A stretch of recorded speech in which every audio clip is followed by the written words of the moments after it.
बिस्मिल्लाहिर्रहमानुर्रहीम। दोस्तों, भारत में सैलाब की वजह से लाखों की तादाद में लोग बेघर हो चुके हैं। हजारों की तादाद में ऐसे लोग हैं जो लापता हैं, जिनका नामो निशान भी बाकी नहीं रहा। इन इलाकों की मौजूदा हालत को देखकर इंसान के रोंगटे खड़े हो जाते हैं। इंसान की आंखों से आंसू जारी हो जाते हैं कि जिस जगह पर अल्लाह तबारक व तआला की बेशुमार नेमतें मौजूद थी, वहां पर अब पानी ही पानी नजर आ रहा है। राजस्थान में वाक़े हजरत ख्वाजा मोइनुद्दीन चिश्ती के नाम से कौन वाकिफ नहीं है। वहां पर भी सैलाब पहुंच चुका है। ख्वाजा साहब एक ऐसी हस्ती हैं जिन्होंने लाखों की तादाद में हिंदुओं को मुसलमान किया। वहां पर एक ऐसा मौजज़ा हुआ जिसने देखने वालों को हैरानो परेशान कर दिया। भारत के मुगल बादशाह हों, हिंदू पंडित हों या फिल्मी अदाकार हों, सब ही ख्वाजा साहब के मुरीद हैं। ख्वाजा साहब इस कदर अजीम हस्ती हैं कि अजमेर का एक पंडित हर रोज दूध को लेकर बुतों के पास जाया करता था। अपने घर का सारा दूध चढ़ावे के तौर पर बुतों को पेश कर देता। इस हिंदू पंडित की बेटी इंतहाई समझदार थी। वो अपने बाप से कहने लगी, बाबा आप घर का सारा दूध कहाँ लेकर जाते हो? पंडित बेटी को कहने लगा, मैं ये दूध अपने खुदाओं के सामने रख देता हूँ।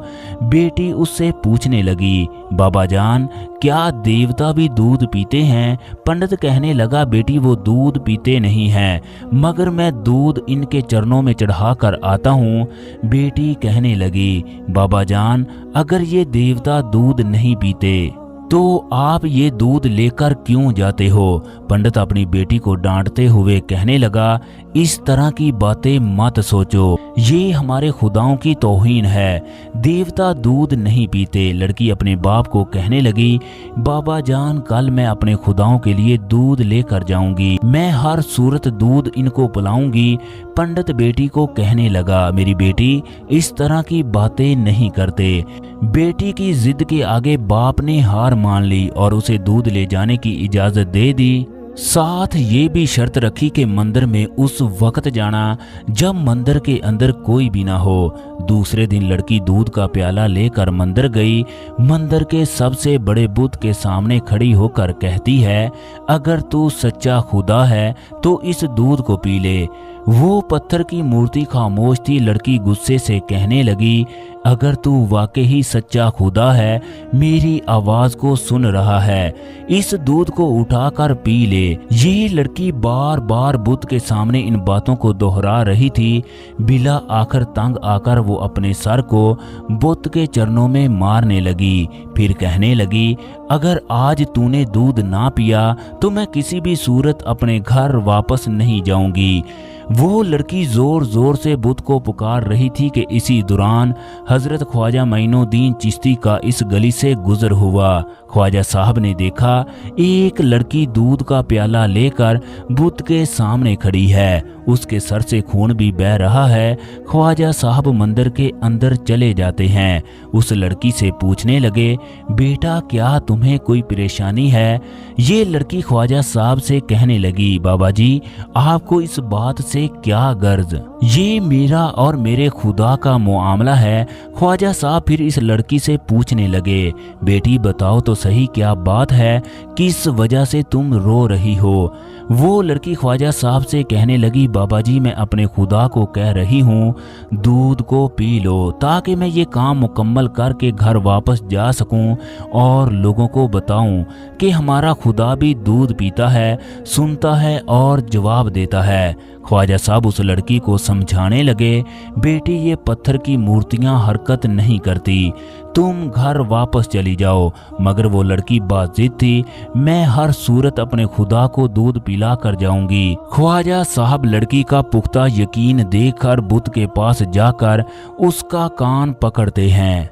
उस बुत से कहने लगे कि तू दूध क्यों नहीं पीता, लड़की को क्यों रुला रहा है? ख्वाजा साहब का जैसे ही इस बुत को हाथ लगा उसमें हरकत पैदा हो गई। उस बुत ने दूध का प्याला पकड़ा और दूध को पीना शुरू कर दिया। जैसे ही बुत ने दूध को पिया तो ये लड़की बहुत खुश हुई। चनाचे लड़की घर वापस चली जाती है। गांव वालों ने लड़की को जब जख्मी हालत में देखा तो कहने लगे, तुम्हारी बेटी ने तुम्हारी इज्जत को खाक में मिला दिया। ऐसा लगता है किसी ने तुम्हारी बेटी के साथ तमाम हदें पार की हैं। सब गांव वाले पंडित के पास जमा हो जाते हैं। ये तमाम लोग उससे पूछने लगे, बताओ तुम्हारे साथ क्या हुआ, किस आदमी ने तेरी ये हालत की। लड़की मुस्कुराकर कहने लगी, मेरे साथ किसी ने कुछ नहीं किया, मैं आज अपने खुदा को दूध पिलाकर आई हूँ। गांव वाले कहने लगे, लगता है इसका दिमाग खराब हो चुका है, कभी पत्थर की मूर्ति भी दूध पीती है। लड़की इन तमाम लोगों को कहने लगी, अगर आप लोगों को यकीन नहीं आता तो मेरे साथ मंदिर में जाकर देख लो, मैं आपके सामने देवता को दूध पिलाकर दिखाती हूँ। अगले दिन गांव के तमाम लोग ये मुआजरा देखने के लिए मंदिर पहुंच गए। चनाचे लड़की ने दूध को मूर्ति के सामने रखा और कहने लगी, हमारे सबके खुदा इस दूध को पी ले। मगर पत्थर की ये मूर्ति बेजान पड़ी थी। ये लड़की बार बार इस पत्थर को पुकारती है मगर ये बुत हरकत नहीं करता। तमाम लोग इस लड़की से कहने लगे, ये लड़की अपने हवास खो बैठी है, इसे पता नहीं कि पत्थर कभी भी दूध नहीं पीते, ये कभी भी नहीं बोलते और ये कभी भी हरकत नहीं करते, ये बेजान है। ये लड़की गुस्से से बुत को कहने लगी, दूध को पी ले वरना मैं कल वाले बाबा जी को बुलाकर लाऊंगी। लड़की की ये बात सुनकर बुत ने दूध का प्याला उठाया और एक ही सांस में तमाम दूध को खत्म कर दिया। वहां पर मौजूद तमाम लोगों के रोंगटे खड़े हो गए। इस लड़की से बुजुर्ग के बारे में पूछने लगे, बेटी कल वाला बुजुर्ग कौन है जिसके नाम की बदौलत इसने दूध पी लिया। ये लड़की गांव वालों को कहने लगी, मैं उस बुजुर्ग का नाम और पता तो नहीं जानती मगर इतना जानती हूँ वो इस रास्ते से आया और उस रास्ते की तरफ चला गया। अब गांव के तमाम लोग हजरत ख्वाजा मोइनुद्दीन चिश्ती को ढूंढने लगे। कुछ मसाफत के बाद इन्होंने देखा एक दरख्त के नीचे एक बुजुर्ग बैठा है। वो लड़की कहने लगी, ये वही कल वाले बुजुर्ग हैं जिनका नाम सुनते ही बुत ने दूध पिया। ये तमाम लोग ख्वाजा साहब के हाथ चूमने लगे और कहने लगे, बाबा जी आपके पास वो कौन सा जादू है जिसकी वजह से पत्थर भी दूध पीने लगे। ख्वाजा साहब ने कहा, ये जादू नहीं बल्कि ये मेरे अल्लाह का खास कर्म है जिसकी वजह से पत्थर की मूर्तियां भी दूध पीने लगती हैं। ये तमाम लोग पूछने लगे, बाबा जी आप किस खुदा को मानते हैं। आपने फरमाया, मेरा अल्लाह वाहद है, उसका कोई शरीक नहीं है, वो किसी पत्थर की मूर्ति में मौजूद नहीं है, वो ज़मीनों आसमां का मालिक है। वो पूछने लगे कि आपका मज़हब क्या है। आपने फरमाया, मेरा मज़हब इस्लाम है, मैं मोहम्मद सल्लल्लाहु अलैहि वसल्लम के ख़ानदान से हूँ जिनके मानने वालों की तादाद करोड़ों में है। ये लोग कहने लगे, आप हमें भी उस मोहम्मद से मिला दीजिए जिसके आप उम्मती हैं। चनाचे तमाम गांव वालों ने कलमा पढ़ा और मुसलमान हो गए। दोस्तों, जैसा कि सैलाब ने भारत के बहुत से इलाकों को मुतासर किया है, अजमेर शरीफ में भी सैलाब दाखिल हो चुका है। वीडियो में आप लोग ये सूरत हाल देख सकते हो। अजमेर शरीफ के लोग उस वक्त हैरत में मुब्तला हो गए जब सैलाब का पानी मज़ार के अंदर दाखिल हो गया।